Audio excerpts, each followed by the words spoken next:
संकट आले की हातात हात घालून येतात बघ. तर काय मर्दा, अरे महाराजांचा सई राणी साहेबांच्यावर लईच जीव होता. खरं आहे तुझं. आता हे खानाचं संकट झेलायचं का घरचं दुःख बघायचं रे? घरचं आम्ही पाहू. आऊसाहेब, तुमचा सईबाईंवर खूप लोभ होता, आम्हास ठाऊक आहे. त्यांच्या आठवणी तुम्हाला छळणार याचीही कल्पना आहे आम्हास. पण कितीही झाले शिवबा, तरीही आपले हे वैयक्तिक दुःख आहे.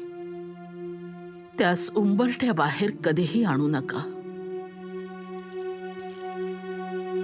आऊसाहेब, पण जेव्हा जेव्हा अशा व्यक्तिगत आठवणींनी परेशान व्हाल, तेव्हा रायरेश्वरी रक्त सांडले बोट समोर आणावे. रयतेस दिलेले वचन याद करावे.